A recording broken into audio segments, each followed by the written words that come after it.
Welcome to Sacrifice and Glory. In today's video, we'll explore one of the most famous openings in chess, the Italian game. Fast, aggressive, and full of tactics. Let's dive in. The Italian starts with pawn to e4, black responds with e5. Knight to f3 attacks the pawn, knight to c6 defends. Bishop to c4 develops quickly and targets the weak f7 square.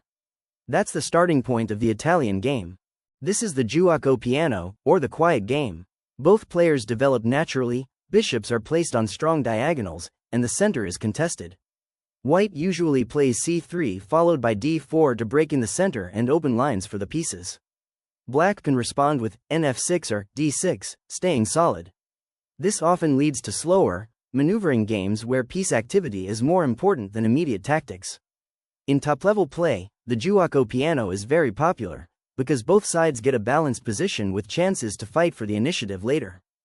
This is the two knights defense, one of the sharpest replies to the Italian.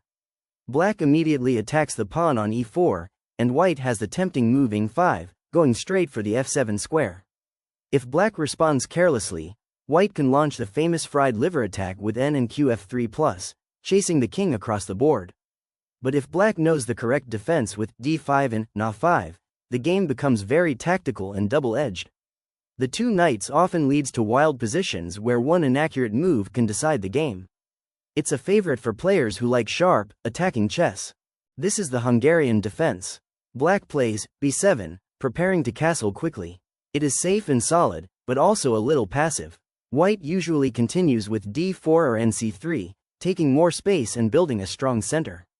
Because black's bishop is passive on e7, white often gets the easier game. However, the Hungarian defense avoids a lot of dangerous tactics like the fried liver, so it's a practical choice for players who prefer safety over complications. The middle game usually revolves around white trying to use their space advantage, while black waits for counterplay. And here we have a Philidor-style setup with d6.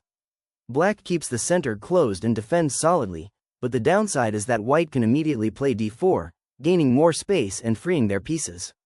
After exd4 and xd4, white develops faster and gets an active position. The Philidor setup often leads to cramped positions for black, who must play very accurately to avoid getting squeezed. White's main plan is to develop both knights, castle, and push for d4 or f4 to open the game. If black isn't careful, white's lead in development can quickly turn into a dangerous attack. That was the Italian game with its main variations. If you liked this video and want to learn more chess openings and tactics, don't forget to subscribe to Sacrifice and Glory. See you in the next one.